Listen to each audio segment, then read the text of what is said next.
Hello and good morning. Welcome to Talking Dogs on a Monday. Well, of course, we were due to be talking Bresbet Easter Cup, but unfortunately, the weather gods got in the way. And Shelbourne Park, well, I was there on Saturday night.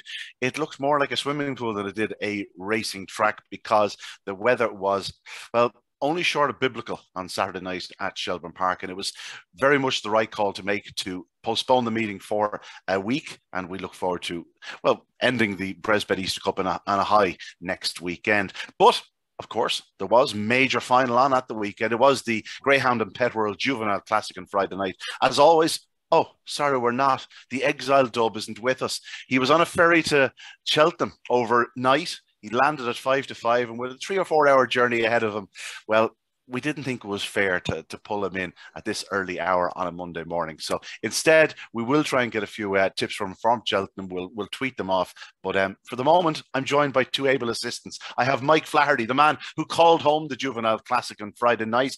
And, well, he's not the Exile Dub. He's the dub we want to exile. My old pal, Barry Caul, wearing his glitchy shirt. Listen, folks, great to see you. Mike, a great night at Tralee on Friday night. It's a vintage renewal this year. Yeah. Thanks, Ian. Good morning, Barry. It was a great week. It was a great weekend of racing. Apart from Saturday, we lost the Dublin card, but the card we had down in Tralee was one of the best we've had in a long time.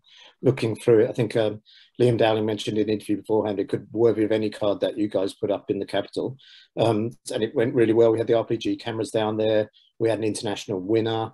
We had a Race of Champions winner there. We had Good Cody, the Kingdom Derby winner there. Great racing, clean racing, 2 track records, 4-timer for Pat Buckley, double for Patrick Kilfoyle. It was absolutely brilliant. Really enjoyed it. Yeah, we weren't going to be short of stuff to talk about, Barry. I know you would have been watching for your Dublin base. Our old pal Robert Catterson interviewing everything, the walk down there. It was a great night's racing down at Tralee. It was, yeah. As Mike just mentioned, the card was terrific. I was previewing it during the week, and okay, the first race maybe would have been a A5 or A6, but after that you were straight in, Explosive Boy in a 570, and obviously Bobsleigh Dream won the race, but it was just littered with stars throughout the card, and as we mentioned, an international winner there in Weekend Dream. So look, he beat a top class field. It was great to see Tralee. Like, I know Shelbourne Park were lucky enough to have great racing most Saturday nights in there, but it's great to see Tralee on the big stage on the TV, and they didn't disappoint. You both mentioned it, top class card, you know, an absolutely world class card, and that's what you want to see on these Racing Post Greyhound TV nights. You want to see us, you know, really putting the best racing we possibly can forward. And great credit to the race management down at Tralee. As you said, Mike, 2 track records, stunning times throughout the night, stunning performances, and dogs that we will be following throughout the year on Racing Post Greyhound television, and perhaps 1 or 2 we'll see racing at Toaster. You know, so it was great for the English to see these dogs at a different track to Shelbourne Park to show what they're about.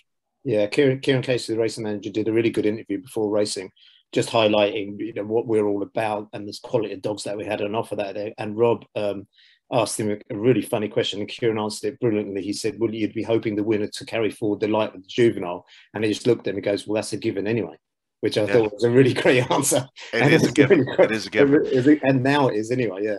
You've been around for all the juveniles, have you, Mike? I've done every single final, yeah. So, like, I was looking through the numbers there the other day.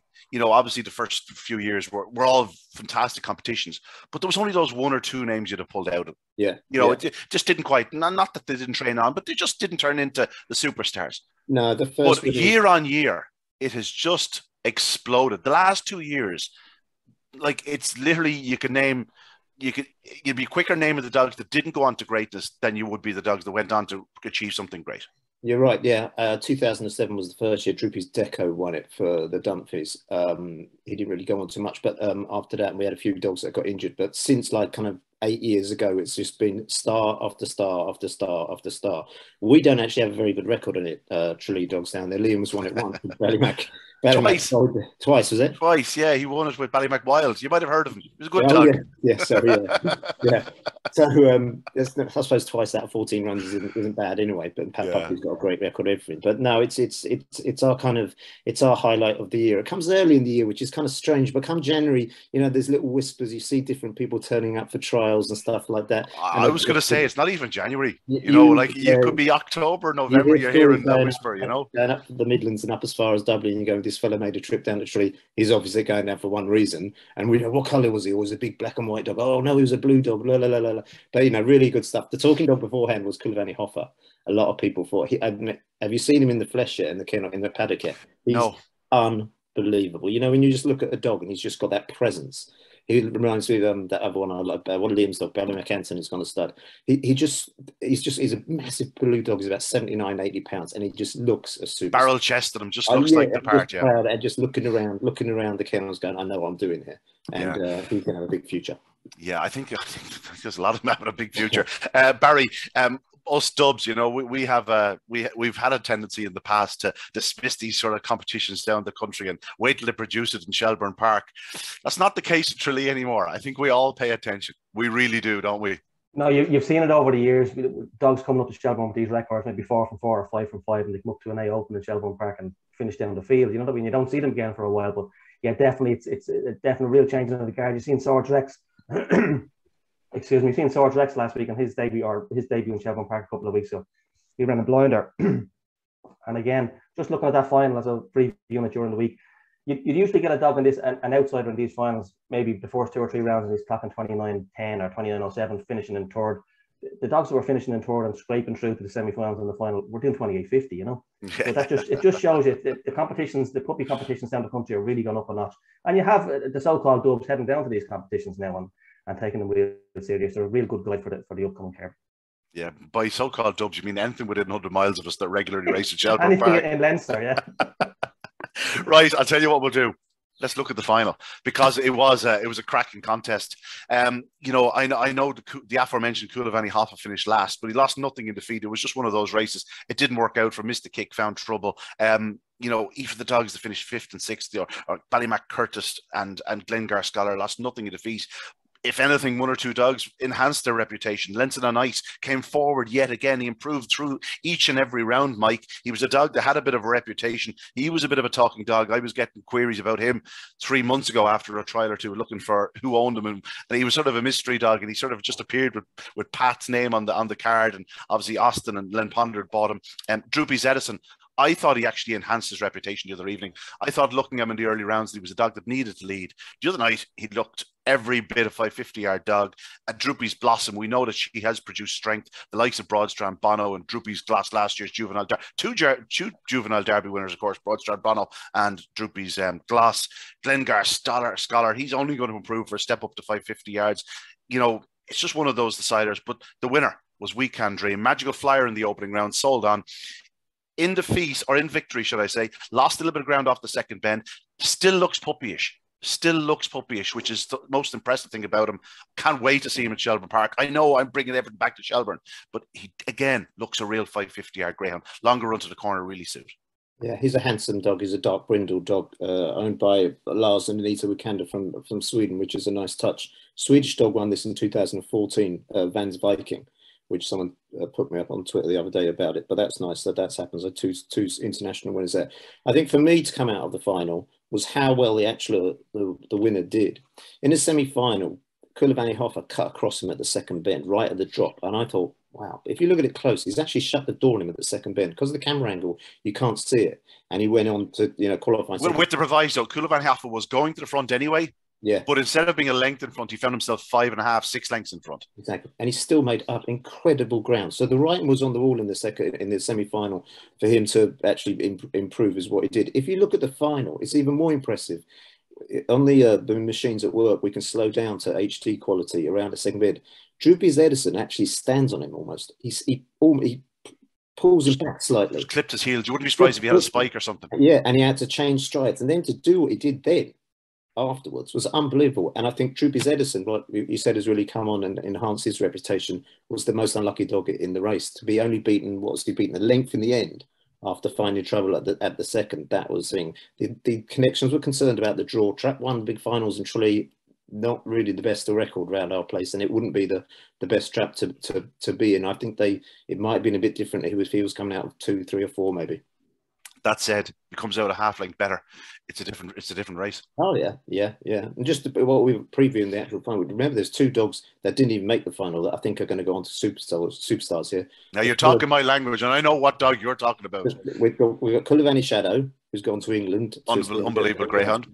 That could be anything for large money. And the dog that came down from the north from Tyrone, the bold Flaherty. Oh, you haven't mentioned the fastest dog in the whole competition. It could. Hoodoo Brown. Hoodoo Brown is the fastest dog in the whole competition. We'll be talking about him a little bit later on. Okay. I just cannot wait. Now, I'm talking about Shelbourne Park. Skip the Kirby with him, guys. Just come straight to Shelbourne with Hoodoo Brown because he's made for the place. Made for us. Barry, winner, We Can Dream. I don't know if you noticed, but he was tipped up on the racing post by a very handsome young man called Ian Fortune. As I said, a blind squirrel finds a nut every now and again. You tipped him up as well, Barry. What can I say? Great minds and all that. So he really did overcome all the obstacles to win there on Friday night, didn't he? If the two of us tipped him up. Mike's on the Smithics there. On the semi-final run, I didn't see the semi-finals live, but just looking at the results the next day, I just looked at the sectionals and I read the races in. Cool Hoff, I just picked it up off the second bend and went on to win. It wasn't until I watched the replay where he was badly checked at the second bend. And again in the final, I don't think he ran nowhere near injured, 100% down, but he didn't run he didn't run any of the bends great. I think he went up on the inside length and on ice, maybe about a half a length behind him into the bend, and he comes out, he's maybe 2 lengths behind him at the sprint box. And again, at the third bend, he's right back up, maybe within a half a length or a neck of him again. And he comes off the last bend, maybe a length and a half off him again. I think maybe, as Mike mentioned, he had a little bit of a coming together with Droopy Edison in one of the earlier rounds. And he's probably remembering that bang that he got against Cool Hoffa last week.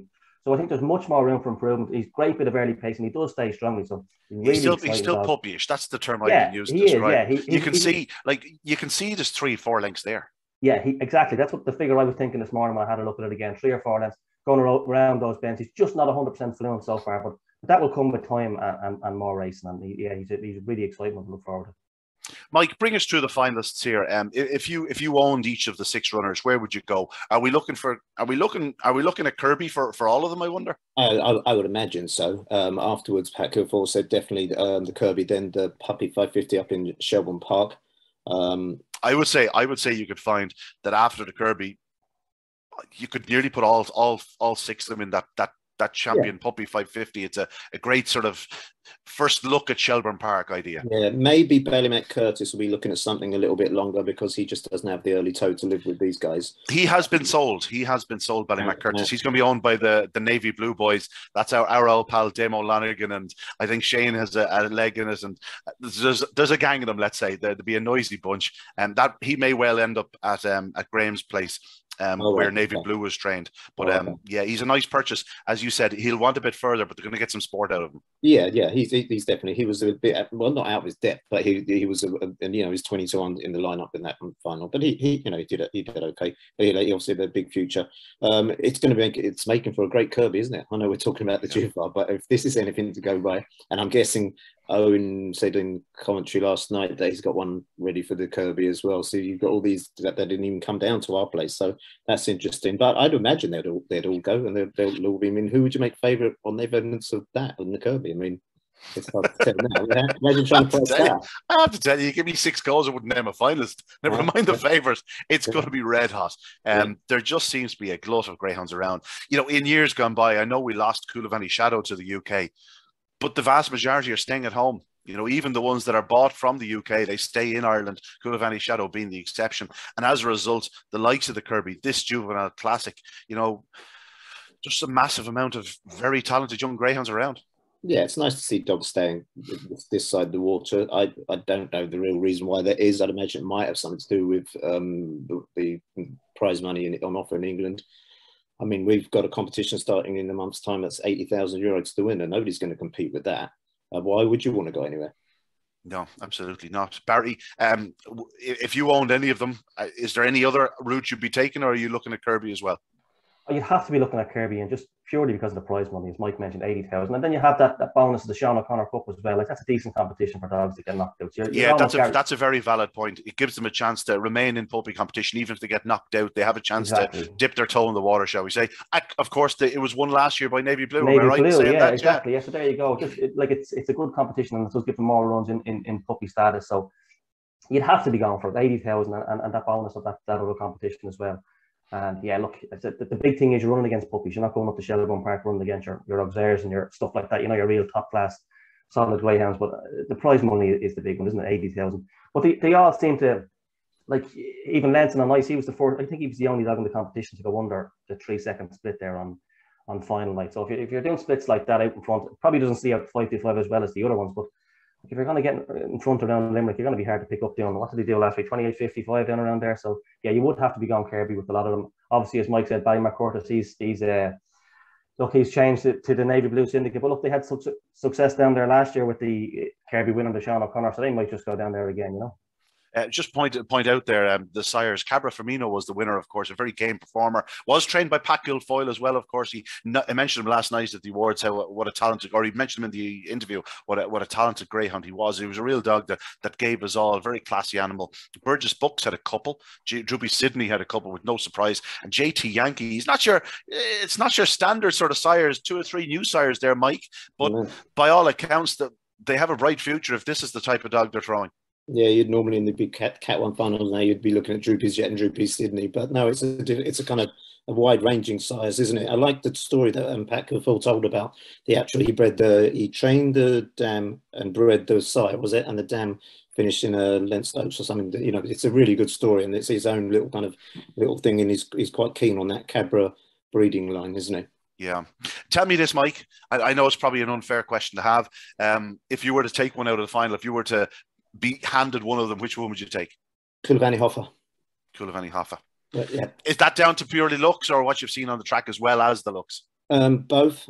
I wouldn't say that I would know much about the anatomy of a greyhound, but I've been doing it for 30 years. So when I see one that I like, I kind of go, and I like blue dogs. So yeah, I'd take Coolavani Hoffa. He's a handsome hound.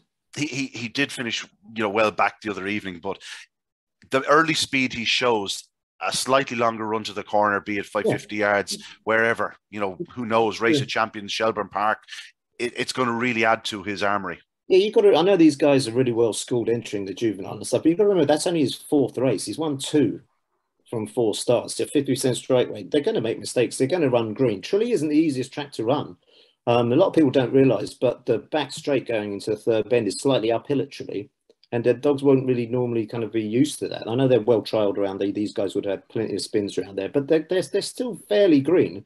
Like you would think Weekend Dream at the 2nd bend that time just kind of checked his stride when he got cut off by Coolavani Hoffa. That's all learning stuff. They'll all learn stuff. They'll go on and they'll improve. But it was just another brilliant renewal of it, and looking forward to where they go from here, and exciting times from all 6 of them. But I'd take Coolavani Hoffa if I was offered him. You know where I'm going next, Barry? What would you take? Well, the last dog I ran finished last in a novice 3 event with dog, so I'd take any of them. Absolutely any of them. But I think Droopy's Edison, as Mike said, trap 1 is not the easiest box to come out of. He's won a couple of times there, and he ran well last week from trap 1. And Weekend Dream, I think the time that Coolavani Hoffa did beat him in the semi-final, I think he ran a huge race that time. He led just until the 2nd bend. I know he was checked down, but he was coming back at him again towards the finish. So yeah, I think that the top 2 will be the 2 to take out of it. But look, Mike's being down there, he didn't hesitate at all when you asked him who was he going to take out of it. So look, he'd have a better opinion than I would down there. So yeah, you got to take his opinion. I must say, I wouldn't be surprised if any of them improved considerably, and turned into, the next superstar of the track game, because they're just such a special group. But I have a feeling there's a 28-second run in Weekend Dream. I know that the clock was done the other night, 28:03. It would have been no surprise to me, given the conditions the other evening, if Weekend Dream had blitzed out and gone to the front and run a clean bend. It would have been no surprise to me if he'd done a 27:90. I just think he has all the facets, whereas Coolavani Hoffa at the moment probably isn't as strong. Droopy's Edison, he probably has all the same attributes as Weekend Dream, but just prior to the run the other evening, thought Weekend Dream looked the real sort of 550-yard dog in the lineup, and he would have been my choice. But after the race, I think it's muddied the water a little bit. I thought Droopy's Edison ran an unbelievable race. Let's not forget the dog that was only beaten a length and a quarter and led for 4 bends. Yeah. Emma Buckley called that beforehand. She said there's a big break in this guy, and she was right. I did the preview for the race card. I couldn't see that happening. Now, he had a 3:03 in the semi-final, fair enough, but didn't see that coming. Was it a 2:99? Was it? Yeah, 2:99. So I mean, that's aeroplane from the traps, and he was only just touched off a length and a short head, so he's going to have a big future as well. That's sizzling Daisy, the dam. She goes back to the Cornamaddie line, and it's a line we know. Barry, you would have known. Skippy had off the pitch He's a sizzling daisy. Yeah. So it's all early speed. There's terrific early speed. If you go down through the litters, a lot of them racing in the UK, but the likes of that, off the pitch, we know exactly how fast he is in to the opening corner. And clearly Lenson and Ice is very similar. Florence Cake is a sister of his. She's a very fast bitch. Not Pat Buckley has her. Pat was interested in her. Patsy McCusker has her, and she has a 28.40 or a 28.35 on a card in Shelburne Park. Looks a really exciting type. So, yeah, one to keep an eye on again in the future. A tremendous race, tremendous lineup. We look forward to where they go next. No doubt it'll be the Kirby, but, in a year's time, we could be talking about these as, National Greyhound Award winners, which we will touch on a bit later on. We'll look through the undercard, gentlemen, because it was stunning. Obviously, it was very much the Pat Buckley show. You were saying about the back straight being slightly uphill. Well, for the Pat Buckley Greyhounds, it looked like it was slightly downhill. The first we're going to actually start with isn't the Pat Buckley trained Greyhound. We're going to start in the third race, and a bitch who I have no doubt in the future will most likely produce a champion or two. Pat Guilfoyle owns her herself now. Amazing Alice. He bought her off Peter Sutcliffe. This daughter of Aero Majestic and Droopy's Coast. She's already a classic winner. She won the Cesarewitch. She was in draw in trap 1. She was sort of around the even money mark. I thought that was a fairly generous enough price about a bitch who is probably 4 lengths faster in trap 1 than any other box. She has an engine. Big run from her. Yeah, went up straight as a die, didn't she? Great interview with Pat Guilfoyle after finish. If she breaks down there, she's going straight to the breeding barracks. Yeah, so I think she will try and get to. I'll make a prediction. Go on. He won't have trouble getting rid of those pups. yeah. No, she was one of the more impressive winners of the night. As you say, she went up straight as a die, out of traps. Slight trouble at the first bend, then took up one. But when she let out the second, it was all over. 1 by 4 in 28.47, which we rated the track 10 fast on Friday night. I think it might be a little bit slicker than that, but it was great. It was safe. Let's touch upon that while we can. The track was fast. Yep. There's no question about it. Yep. And people say, "Oh, well, track records, how about the track was flying?" Any night a track record goes, it's flying. Don't kid yourselves. Yeah. You know what I mean? Like Pastana did the clock, track was flying. Back in the day when Premier Fantasy or Late Show did the clock, track was flying. Track records only happen when the track is flying, but you still need to have the greyhound to do it. Yeah, you have to have top class greyhounds to break a track record. Normally these things kind of happen during the summer when there's a sultry night. When I was at Wimbledon on Derby Fine night, inevitably it was a hot night and there'd be track records. When it's thundery, you get track records because dogs just literally cut through the air quicker. No, the track was 100% safe. Who wouldn't want to see a track record broken? Of course not. We did actually move on a bit too quick. I said we started race 3. Just Mike, do you want to give us a line on Black Label Walt, who won the second race in 28.22 for the legend that is Jerry Griffin. Looks a nice type. Obviously has a little bit of experience both at Tralee, Limerick, and one run there at Cork. Has a nice sort of a card, but it was a big step forward the other evening. Yeah. But he is only a January 20, so is entitled to improve. He's a nice dog. Yeah. He's won 3 times from 8 races. Now, admittedly, he's only been around our place a couple of times. Made his debut there back on December the 11th, winning in 1760, which is a pretty good time. That's just under open class time. I've got led one, stayed well, and I've got asterisks in here, impressive on my notes. He certainly does. January 20 get him into the club? It does. Yeah, it's 20 welds. Yeah, 20 welds. And obviously Jerry knows what he's doing with his sure. Jerry certainly does. Jerry certainly does. Could slip under the radar. Yeah. Barry, you would be a regular in Dundalk over the years. Flashing Willow did 21.05 in what it was like his first or second race around Dundalk. He turned up in the open sprint the other night. Corbrack Prince looked the dog to beat, but didn't get a flyer. But in truth, Flashing Willow showed great early speed into the corner. He was a dog I highlighted one night on Race Post TV after that run at Dundalk. Probably not quite getting the 4 bends or not getting it perhaps well enough at present. He might still, but he certainly has a future as a sprinter. Oh, without a doubt. You've seen that race. I know Corback Prince was the one to beat heading the traps, but after about 20, 25 yards, he was level with Corback Prince and he pulled away from him. It was a big performance. You must mention the dog in trap 1 as well, Ballymac Striggs. I think that's only his 3rd race. He's only a September 20. Yeah, there you go. Yeah. To be running in top sprints like that, I think he might have won this debut 17.40. I'm not 100% sure, but that was a big one from him out of the 1 box. But yeah, it was a top class sprint. The first 2 home a real big future. As I say, to beat the likes of Corback Prince and beat him well, he's been a standing dish around 2 bends for a long, long time. So yeah, 2 big performances there by Flashing Willow. And the one you take out of race is definitely trap 1. Ballymac Street. I don't know. I think I wouldn't mind taking the winner out of it. Yeah, but look, as regards, I think Ballymac Street probably more likely to stay 4 bends. Your man's had a couple of chances. Flashing Willow has had a couple of chances and he hasn't quite got there yet. But yeah, you would take either of those. But a couple of exciting ones to take out of that race. Mike, when you do 17-20 around Tralee, you are absolutely bowling. That's only 3 spots off the clock. And that clock, I think, has been there for a long, long time. You said that literally as they crossed the line. You must have it. You must have it printed in front of you or something. Like I'd have to guess at Shelburne. I'd still have to think about it. And it's amazing when you do. We were talking about when you forget things. I mean, I'm 52. I'm going to forget everything from now on. But just like we had a conversation about who won last year's Kirby, and we're looking at each other, and the judges are saying, "Come on, lads, you must be able to work this one out." And Mr. Google comes out. Go Park Prince. Sorry, I had to think. So yeah, no, I do have them printed up in the corners. Just I think I got it wrong with Stone Park Leo. Park Leo, yeah. I wasn't. Anyway, no, that was a great run. Very impressive by Flashing Willow. I don't think he actually broke as well as he normally could break. Actually, he matched stride, as Barry said, going into the first bend. So yeah, and obviously Ballymac Strings is definitely one for the future. Yeah, it was a nice start for Pat Buckley. Amazingly, things got even better. I spoke to Graham Box on the afternoon, Friday afternoon. I believe he's the new owner of Melody's Vim. I don't know where he's going or what he's doing with them, but he was giving him a right chance. I said to him, the Balnabola Ed Dog is better than his card. The night he was beaten 23 lengths, I was very impressed with him, which seems strange to say. But I am on record as saying that after the opening round, it was over after a stride the other evening, when he came out running. You just knew, having seen this dog in action, like he matched, almost matched the Hoodoo Brown dog down the back straight. The last night, he was chinned by Hoodoo Brown for a qualifying position. He has a massive engine.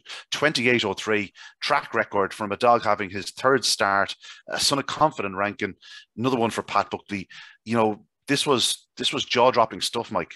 Yeah, the way, if you look from the second bend to the third bend, how much ground he's covering in his stride. He has an unbelievable stride and an unbelievable gallop. I mentioned it in commentary. You also mentioned commentary that this race wasn't over. You know, you were saying we have a race on from here because the Magical Cuba dog closed on him. He's only beaten the length and a half. Again, this is about dogs that have been knocked out in the juvenile that go on to do really, really good things because of the standard of dog in the juvenile. Magical Cuba is a fantastic greyhound. It's going to have a massive career. But Emma Buckley was very sweet on this guy before racing with the interview with Rob, and she more or less said this guy is better than the two finalists we've got this evening. That's a big, to be saying something like that on there. And she was right, very well thought of. That track record was held by Curious Boy, 28.05 since 2016. So, you don't see many greyhounds. A lot of fast dogs going around Tralee since then. Exactly. Yeah. He had an 1867 trial around Limerick, which suggests that Limerick is on their mind. If you ask me to name a dog that could get to a final of a Kirby already, he's one that would certainly come into the equation. Yeah, I mean, he's going to suit Limerick, isn't it? A bit of a wider track, a wider approach into the first bend. He probably needs a bit of space, but I mean, you've got to be really excited about something like that to be, coming into the third bend. It was kind of all over but the third bend. But then, as I mentioned in commentary, you see the Magical Cuba in the rearview mirror, and you're thinking, wow, this is some run. This is, I mean, Magical Cuba would have only been like 3/4 of a length off the track record himself if he didn't cross the line. I saw a tweet last night from Pat Guilfoyle of his 2 award winners, and the kennels were. I actually said the kennels were cleaner at my house. I've never seen anything like it. I was about to say Pat Guilfoyle is building some team of greyhounds, or he has some team of greyhounds. But when you consider what Pat Buckley produced the last night and the dogs he has, it is like they are 2 very, very powerful kennels. Barry, Balnabola Ed, I know white and black dogs always look more fluent. I don't know what it is about them. They seem to float across the ground. This fellow wasn't just floating it. He was just destroying it. He was just grabbing the ground. Just the most beautiful galloper. Yeah, it was first drawn to my eye when Mike said it in commentary around the third bend. So you tend to look at the stride a bit more then. But yeah, he's certainly covering ground in 28.13. And you got to feel for the runner-up as well. He done nothing. 28.03. Don't forget the plus threes. Plus the 10, yeah. But the first 2 home are hugely exciting, and as I say, the Buckley kennel can't be in any better form. But for Emma to come out and say that this fella is faster than the 2 they have in the finalists, it really was a statement to sit up and take nothing. He went off a 5-2. wasn't the bad for the business when you think of it in the end, you know. Certainly wasn't. Ardfort Josie was third. That was only beaten 2 lengths. That's obviously the member of a very fast litter out of Dolce Vita. You know, Ballymac Bulger, again, who was a classic winner. Back and forth, Ballymac Whisper ran okay.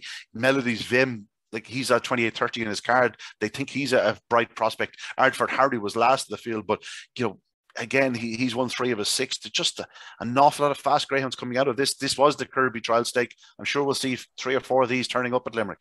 Yeah, they probably almost certainly Melody's Vim. I would imagine he's been raising a few eyebrows on the terraces down at our place.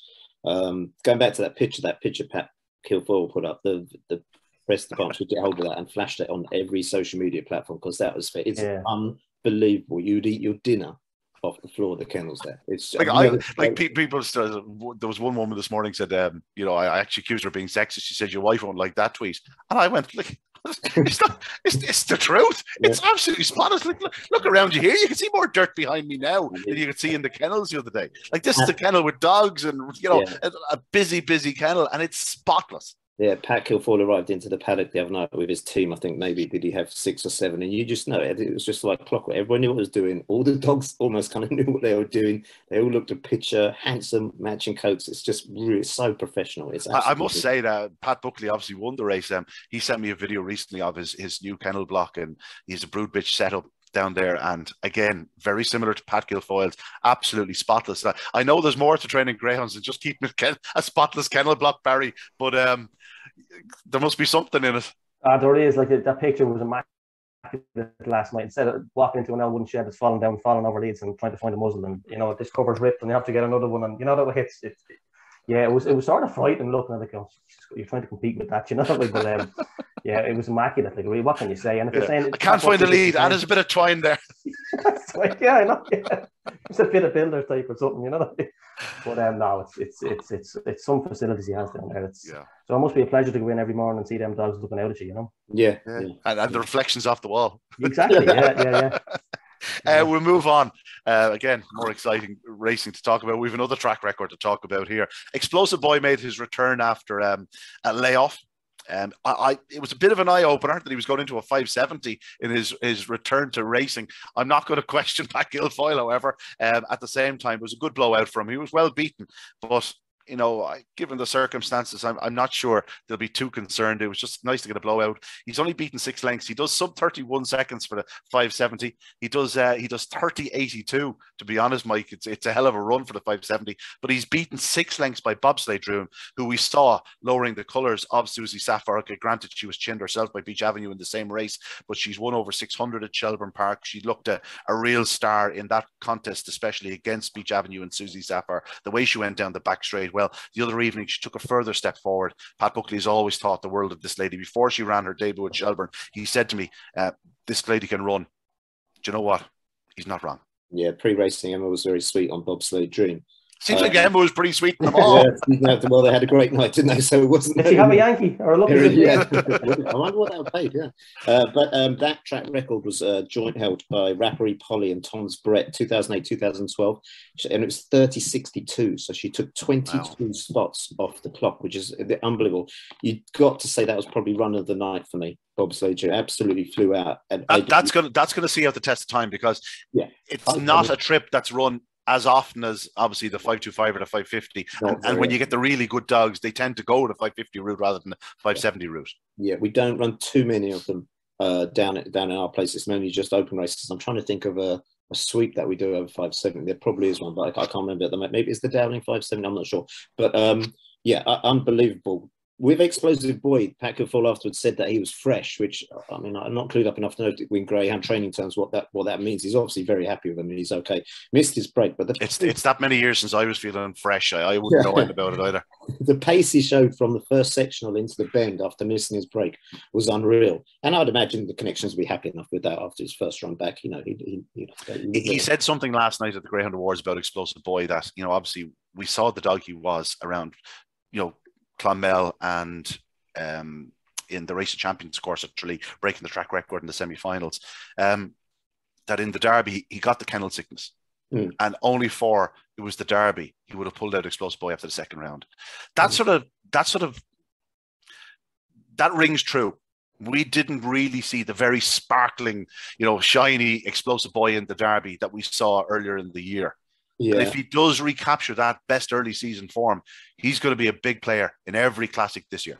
Yeah, maybe this was just a pipe opener for him. Everybody could question mark the 570-yard distance. It's probably not his right distance. Oh, it was a pipe opener. Like, you're not bringing a dog back to flash in the first run. It was just a case of getting him a run. You probably put him in the 570 with a view that he get a clear run around the bend. Yeah, and I'd say they're absolutely delighted with the outcome. Yeah, you put him into an 525 now. He's double A open, and you're going to be going up against some of the fastest starters around. You put him in the 570, he's plenty of time to sort himself out, go to the bend, give him a clear run. He a couple of bumps in the Derby, didn't he? Really, quarterfinals and semi-finals, not really clear runs. So maybe it is a little bit of a confidence boost and a pipe opener. And definitely got bigger things ahead of him. Yeah, of course. He's not an old greyhound. Like, you consider it was Produce Stakes and Kirby last year. He's not 3 years of age until next month. So in theory, he's really in his prime. There was a time a dog hit their prime at 3 years of age. That's where Explosive Boy is. Yeah. Right, we'll move on. The English Derby Trial Stake. A couple of interesting comments last night on at the awards, especially the interview between John Kennedy and Pat Guilfoyle after Explosive Boy's victory. We'll touch on that in a minute. I say that because this is the English Derby Trial Stake. I have a fair idea that Scarty Yank will turn up at Toaster, and if he does, he'll definitely be carrying a few quid for mine. I've been waiting for this fella to take off. Listen, last year I criticised the dog on more than one occasion in the sense where he was hitting the lids, not getting to the corner, and then running on strongly. This year he hasn't hit the lids, but the pace he's been showing. The other night was unbelievable. What he did to top-class greyhounds around those bottom two bends, Mike, unbelievable. And it's the way he did it as well. He had to come the long way round, which I mentioned just around the fourth bend. And only when he turns out the fourth, he absolutely flies away for them, winning by 3 lengths in the end. It was very impressive. I had 2 kind of asterisks here going, this is an unbelievable run. He's got a 28-26 around our place, which is obviously aeroplane time. Big future ahead of him. I like him. Probably, I think Toaster will be absolutely perfect for him with those big wide bends and wide straights. It'd be interesting to see how well he'd do there. Yeah, it's funny. He has run as an inside in the past, and I wouldn't be too concerned with the draw with this dog because, as I've said, he can certainly trap much better than he has done his last 3 or 4 outings. When it clicks, Barry, this is one of those, he has a bit of age in the side, but this is one of those dogs where we might just be getting to the surface now at this point where we're going to see the best of him. Well, I usually don't back anti-post, but I had a good bet each way on him last week in the Easter Cup. I tell you, it was 14-1. I thought to make it to the final. In fairness, and you were very unlucky to be chained the way you were. Yeah, you know what I mean? In fairness to Prescott, they took a decent bet, and like the way I read the race, I thought Susie Safford would be gone with 1 time only, and she's cutting in. You thought he'd get a lovely run up around the outside, in second perhaps. Yeah, that's the way I read the race, and I said to myself, I'm back in a meet where if he gets to the final, you're on a 7-2 a place, way. So I thought it was a decent bet. But coming off the last bend, he's the 2 strongest finishers in the country, either side of him. With Derby's delighting and Beach Avenue. But it just shows you how strong they are when you see him. He was 3 or 4 lengths off these top class dogs after Lee and Friday, and he still blows past him. And not only did he blow past him, he goes on to win by 3 lengths as well. You don't think he's really going to win heading into the third bend, but to go on and win by 3 lengths, yeah, he definitely is a big future. Yeah, I think there's a plan there, lads. I have a feeling we're going to see this fellow trialing at Toaster more than once. I have a feeling it's all guns blazing. Yeah, good Cody on the outside would have got a bit closer if he'd trapped quicker. And Wright was on the walls as soon as he didn't. He was showing big pace into the third bend, but while he hit the trouble spot, Scarty Yank didn't. But that's what I was going to talk about. Last night there was a mention of Peter Sutcliffe is keen to run Explosive Boy at the English Derby. Now Pat doesn't think he'd be able to get over. Obviously he has commitments at home. He's a school teacher as well. Threw a little sprat across. Well, perhaps if John was going over with good Cody, we might share expenses. Now, it was a touch tongue-in-cheek. I'll tell you what, if I was John Kennedy, certainly if I was John Kennedy Jr., I'd be considering taking a few weeks off college and have a go because good Cody and Explosive Boy around Toaster could also make waves.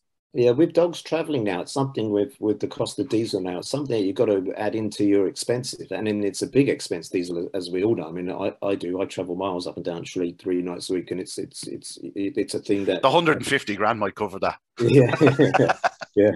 Yeah. But it's certainly, if you can get people to kind of carpool, lorry pool, whatever the dogs go over, and it's something that maybe they should all look at, certainly. Sean Renate is nearly 4 years of age, but he continues to run very well. He led early.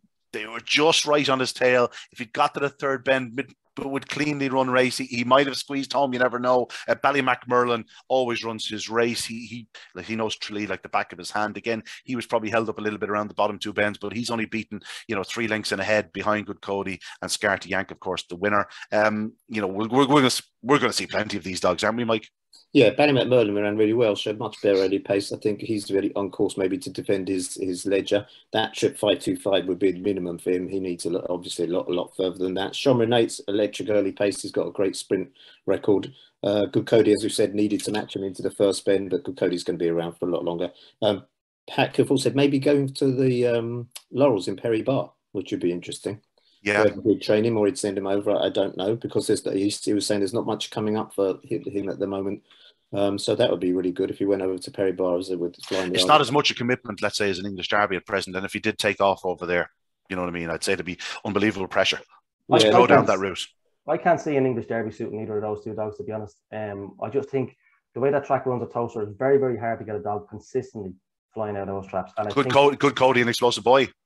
Yeah, but I mean, like, to consistently do it, and I think they'd struggle if they were headed maybe having to run second or third down the back straight. And like, you think of last year's English Derby, there was no dog consistently bang out in front every round. And I think if they miss it, they're going to be in trouble. I don't mean to denigrate what's in England, but I think the only fears for them would be the Irish dogs going over. I don't think there's much in the UK that would match them. And again, give them a couple of trials. I can be consistent enough for those boxes. Certainly Explosive Boy, drawn sort of inside to the middle. I wouldn't be too concerned for him. If he turns second or third, he'll stay second or third. He'll still qualify. And it's very rare that he'd be out of the frame going into the bend. Yeah, it depends. I'd imagine Kulavani Shadow, he will obviously train on to see what he's done. I don't think he's trialled anywhere yet. I haven't seen it come up anywhere. Is it, Barry, is it the type of traps you're talking about, or the mechanism, or the gates lifting that is different to Irish traps? Well, the timing firstly is different. Right. The traps don't open until the hare has gone past whereas in Ireland it's open 45 degrees as the hare passes the lids. Over in the UK it only starts opening as it passes the lid. Well, that's a big difference, isn't it? That would take a lot of getting used to. That would take at least 2 or 3 trials. Yeah, you're going to have a couple of trials anyway, maybe a trial stake as well. So, I think if anybody's going to the UK, they're going to take that into account. It's not like Nottingham. You go over one trial, have a go. I think in Toasty, you definitely need to take the effort, go that extra couple of weeks earlier, don't you, Barry? Oh, without a doubt, you have to, because like I just can't get a handle on that track whatsoever. You see dogs in Shelbourne Park, just for argument's sake, and they can miss the break. You might just say a Good Cody, he could miss the break and he could do a 2:15 section. That'd be a bad break. But in Toaster, the dogs can miss the break and they can just completely miss it after being so consistent at the traps, and then all of a sudden they can miss it by not only a length or two, they can just be 4 or 5 lengths gone. That Brookside Richie who ran over there a couple of weeks ago in a big event, he was flying out everywhere else, and then just 2 runs out of nowhere, he's coming out 2 and 3 lengths behind the 5th dog. That way. It's just I can't get a read on it. Look, it looks to be a decent running surface and no injury problems, but I just can't get a handle on the track, and I think the traps are very hard to judge. It's one of those tracks where you probably take it or you don't. Simple as. Yeah, exactly. Yeah. All in all, Mike, it was a terrific card on Friday night. Probably the best of the year. It's going to be hard to match it. I'm sure they'll have a go for the Race of Champions final night. Yeah, it was our only TV appearance this year, apparently. That's our only one, unless we get a cancellation maybe on a Tuesday night or something like that. But no, I think we can be really proud. We kind of did a good job there and put Tralee on the map once again. All the races were great. All greyhounds got round. It was a safe, fast track with 2 track records. Really enjoyed it. The interviews that Rob did before racing and during racing. Informative. Yeah, and you saw all the local characters that make up Tralee, which is one of the best. Tracks. There was 1 or 2 now you would have needed subtitles, but I got the drift. Yeah. Hey, I've been there 18 years and I still don't know what most of them are saying. It's okay, they don't include what you're saying either. But what's your man talking about there? What dog's in front? Oh, you have no idea what it was like 18 years ago when I died. The one thing about it, Barry, I think we'll be referring back to this competition and to Tralee for quite some months and maybe a year or 2 ahead, because it was a very special Kirby. Dogs that went out in the 1st and 2nd round will still go on to be classic contenders, no question about it. Well, that's exactly right. Like, you look at the sort of the secondary competition that was won by Pat Buckley's dog with Balnabola Ed and Magical Cuba. Like, arguably they went quicker than the final itself. So not only have you got the 6 finalists you got to look forward to, the top 3 home in that race as well so there's 9 top class greyhounds you have to look forward to. I'm sure they'll all go to the Kirby. They're all eligible, so Yeah, exciting times ahead. Speaking of the Kirby, we're going to just briefly glance over the trial stakes from Limerick on Saturday night. To be honest, I hadn't even looked at the Limerick card. I was sitting at home, got a phone call, Shelburne Park is off. I was going, lovely, this is great. I'll sit at home and get a bit of work done ahead of the awards. And Man United were beating Spurs. You know that, Barry. I mentioned that. The golf was going to be on, and then I realised it was actually my mother rang me and she said, "Are you going to Shelburne?" I said, "No, it's called off."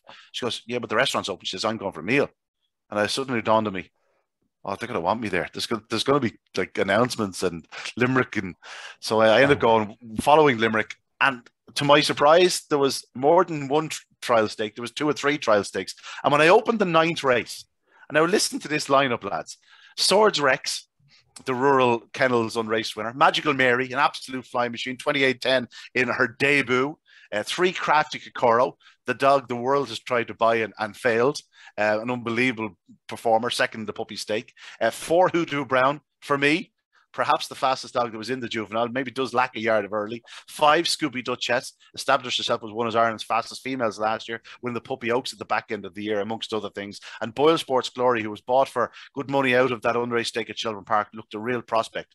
It was on fire, that contest. In the end, it was Magical Mary for that man, Pat Guilfoyle. Barry, you're not going to come across much hotter races than that, and this was just the trial stake for the Kirby. Yeah, I done a little preview for the GRI just on Friday there, and I said this is probably one of the races of the weekend. And to make a statement like that when all the other races we had going on around the country, pretty big. But yeah, it was a great race. You seen Swords Rex? You seen how well he ran up in Shelburne in the feed a couple of weeks ago? And he was probably a little unlucky not to make the bend there on Saturday night. Just checked off.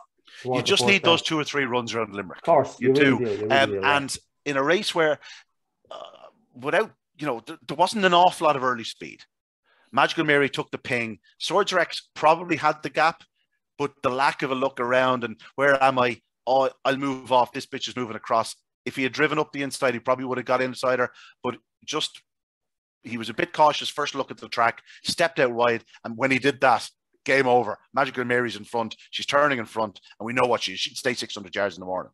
Yeah, I think something similar happened in the final of the Kirby last year, didn't it? When Stone Park Leo was going to the bend, he looked like he was never going to get around, but something might have stepped off. And that dog would have had 4 or 5 runs around there. I'm not too sure what one that stepped off. I don't think it was Aidan Stanley. I think he was gone. But yeah, so it does take a bit of getting used to. Crafty Kokoro, I think, look, I know she was beating 6 lengths, 7.5 lengths. Yeah, I'd still like to take her out, but I'd say she can go a long way in the Kirby because she can trap fast and she can maybe get herself in a position around Limerick, and then she certainly comes home with a rattle. So she'd be the one to take out. I know she beat 7.5 lengths. It was only her first run back. I don't know. I'd take a few of them out of it. Yeah. But at a bit of a price to go far in the Kirby, I'd take her and say she can fly out traps, get herself into a decent enough position, and then she certainly does come home with a rattle. Yeah, Mike, a special trial stake. There were a few trial stakes on the card, but of all the trial stakes we've seen thus far, this was perhaps the most talented lineup we can imagine. Yeah, I only saw it once because we were racing Saturday night. We had a graded card. What Barry was saying there, you'd equate it to Hoodoo Brown's performance. Now, I was really keen and watched him, and I'd liked him from the first round to a couple of rounds at juvenile. Nice big blue brindle dog. But he ran Limerick as if he really didn't. Maybe, I don't know. I haven't got his form in front of me. Has he had did he have a trial round there? I can't imagine he had time to have a trial around there. He went out to the Kirby last week and he's in there. And I can't imagine they would have trialed him around Limerick ahead of the juvenile. It would have been too quick. No trial. So yeah, he looks as if he could do with a kind of a recce there. But he's definitely got a big future. I know you're kind of keen on him as well. But he's very keen. Yeah, very keen. I was actually, because he's an absolute monster. Yeah, like that's what it is. Though this is one of those dogs where off the second bend, watch out, here he comes. Here's Hoodoo Brown, and he's going to hunt you down because I'll tell you what, he is unbelievably quick. Crafty Kokoro got first run of them off the second bend. He doesn't lose much on her down the back straight. And home. No, but Crafty Kokoro is well capable of trapping. This fella's had 4 goes. He hasn't flown out yet. Listen, Barry, don't be worried about that. Don't be worried about that. This dog is an absolute monster. I'm not expecting to see him going around the corner in front in too many races. Certainly over 525 yards. But I can promise you one thing: he has a massive future. What about the Shelburne 600? Perhaps Liam has done stranger things in the past. Yeah. I wouldn't mind giving him a go at that Champion 550 in the summer. Of course, he has the option of doing both, but maybe it's a bit early to go 600 with him. But again, I'm just really looking forward to seeing him. But as I've said, Scooby Duchess didn't happen for her yet this year, but she showed unbelievable promise last year. Crafty Kokoro, we know what she's about. She's massive down the back. She's massive home. Swords Rex. The penny still just dropping with him. A couple of fantastic runs at Shelbourne Park following his success, and then Magical Mary. Again, when she gets in the bunny, forget about it. There's not a dog in training to pick her up. She's 28-10 her card at Limerick twice. That says it all. And even the Boyle Sports Glory dog on the outside didn't happen from the other night. But again, he's so lightly raced, so inexperienced, and that was potentially his first run for Paul Hennessy. Would I be right in saying that, Barry? Yeah, I think so. Yeah. And I think just another thing before we leave that race, I think Vulturity is an underused sire, isn't he? Yeah, a couple of very, very fast ones in recent years now, and as you say, for limited enough numbers, he's producing. But the problem is, you're going to leave him down, and you have about 6 or 7 sires to choose from now, don't you? The Ballymac Anton pups are now appearing on the card as well, and they're all shaping up to really nice ones. I think he's got a few on the open race scene already. Big, strong running, big, strong greyhounds generally, but he has Ballymac Bulger, Ballymac Anton, Ballymac Wild now, and we're Ballymac Best. Ballymac Vic is finished, I'm sure, but there's still some really talented sires down there. Speaking of which, Ballymac Leon was a good winner of the 6th race down to Limerick, another trial stake, led all, beat Scooby Prince, who hasn't quite happened for him this year. Barry, we know how fast a greyhound he is, though. We look forward to seeing him return to his very best. But Ballymac Leon looks a nice dog. He does, yeah. He beat a good dog there the weekend in Scooby Prince. And Scooby Prince has a good line of form over Crafty Kokoro in the puppy stake in Shelbourne last year. So, yeah. And Ballymac Leon, of course, another dog to come out of Juvenile, Mike. Yeah, I'm just watching it here. As I only watched these once live, but again, the Juvenile form is being franked. He was in trap 1, was he? Just watching him go around the corner. No, he was out in 6. Sorry, yeah. Oh, yeah, wow. That was great early place into the corner. As I said, I was racing when I saw this once, but yeah, I mean, he kind of almost railed a little there. You'd wonder if he wants a middle seed or an inside seed, but he was impressive, wasn't he? Ballymac Anton out of Coolavani Pet. So a half brother to the Ballymac Beanie, and of course a certain Pastana. So big things expected from him. And the other Kobe, Barry, you would have seen this dog in his debut at Shelbourne Park in a red hot contest, diving for the inside. He was in trap 2 the other night. I'll admit I backed this fellow. 5-4 winner. He was a bit bigger on the exchanges. 29, or not the exchanges, on the toes. 29.51 from the front. It was a nice display. Well, Jay qualified well a couple of 28-40 trials around Shelbourne, and look, a lot of these dogs that won and even ran in the Kirby Trial 6 over the weekend, it was their first runs down there, so you can expect a lot of improvement, and don't dismiss the ones that were 2nd and 3rd as well. They will come on an awful lot for the run, the likes of Paddy McBain as well in 2nd place. So good run, 28.51 down there.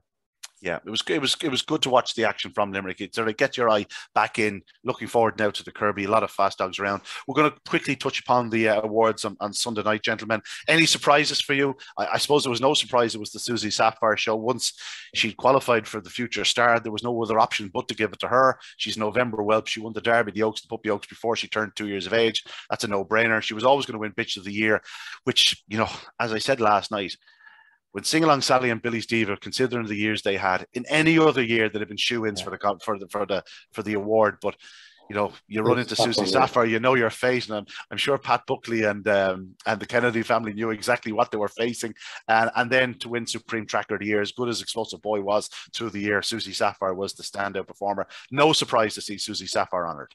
No, you got to. I'd imagine you got to feel a little bit for the connections of Sing Along Sally. I would maybe equate it to when Tiger Woods was at his prime, and you had the likes of Phil Mickelson behind him going, "What can we do? I can only play my best stuff." Well, when you consider the last year, Mina Miracle won it, finishing second in the Derby, winning the Cesarewitch. Yeah, Susie Sapphire, won the Juvenile Classic, was a finalist in the Kirby, was Derby runner-up, Sing Along Sally, Sing Along Sally, won Winter Racing Festival. It was just, it's just one of those years. And the thing to take out of this as well, apart from the Sing Along Sally, the year she had on it, any other year, you'd be crowning her Supreme Greyhound of the Year. Any other year, you'd do that. But the great thing about this is Susie Sapphire's only just started. Like she's got a whole. Is she halfway through her career? I don't know. Yeah, But yeah. she's won a Derby. It's just unbelievable what's going to come from her. It's so exciting, and especially next Saturday night when we've got her lining up as odds on in the. I said it last night. Owen is talking very nicely, Peter Comerford, because not only does he want to keep Susie Sapphire, but he wants to have her pups in the future. Barry, any surprises? Dana Point won the Stayer of the Year. I think it was deserved. The track record probably threw her over the top, with also winning the Winter Racing Festival and the Shelbourne Open Marathon over the year. It's as much a recognition for her complete body of work over the 2 years as it was for just 2021. Yeah, she's been brilliant at distances beyond 750. I think she's unbeaten over 8 bends, coming out in a good win at the Winter Racing Festival. But I'm going to have a little rant here. I think you'll probably like this as well, because talk about distance racing, and I'm taking nothing away from Generous Angel or Priceless Jet. I think Generous Angel has had 4 races over 750, won 3 of them. Priceless Jet's had 6 races over 750. Brilliant greyhounds, both brilliant greyhounds. 4 of them. I won 2 of them, I think. Only won 2 of them over the 6 bends. 2 from 6. But for these greyhounds to be voted for Stayers of the Year when they've only got 4 races and 6 races, it just shows you we're really lacking where the staying scene is. Yeah, it's really, really poor. Like a greyhound. Barry, you are talking to the preacher here. Yeah. I'm not taking that about Brian Larkin's bitch. She's a brilliant bitch. She can do no more. She's won 3 from 4. But the fact that she's voted for Supreme Stayer of the Year, it's not right. We need to have more staying races. And dogs should have careers. And we're not saying that if there were more staying races, they wouldn't have come to the fore, because they would have. Like Price's Jet won the Cork Cullen. And Generous Angel looks an absolutely sensational stayer. Yeah, but dogs should have careers over 6 bends. You see it so often now, 6 bends, and then 2 weeks later they're back to 4 bends, and then 6 bends and 4 bends. If you're a 6 bend dog, you should be a 6 bend dog, but there's just nothing here for you, then it's something that we need to improve upon. So if you're watching, just give us more staying races, please. More staying races, a couple more championship races over the distance. We want to see more stayers. Mike, you agree? Yeah, we down our place in Tralee, we don't have that many 750-yard races. And always over the years, you always get 1 or 2 good stayers coming out Tralee. Yeah, I'm trying to remember a stake that we have over 750. I can't, unless they're just sponsored individually. But no, it is an issue. I think everybody likes the long distance racing. I'm not sure, but I wouldn't be too keen on marathon racing. I just personally don't like it. But 6 bends, around Shelbourne Park or Tralee or wherever, it's exciting. It predominantly brings up decent bitches, doesn't it? And Dana Point is, a worthy winner. Though I wouldn't take her away for her award last night. She's been unbeaten since September the 18th. So yeah, but Barry's right. We need to maybe look into getting some more decent 6 bend sweepstakes going all over the country. Yeah, we do indeed. I think that's a good note to finish on. A plea, but that's it for this week on Talking Dogs on Monday. Gentlemen, it was a pleasure. Mike, we hope to have you on again shortly. You can't just talk about Tralee racing. You're more than capable about talking the rest of the stuff, aren't you? I did okay today. I parked the Tralee hat a little bit, didn't I? You did. You looked dressed. You must be teeing up inside the next hour, are you? Off in a minute. No better man. Barry from COVID Central, I believe.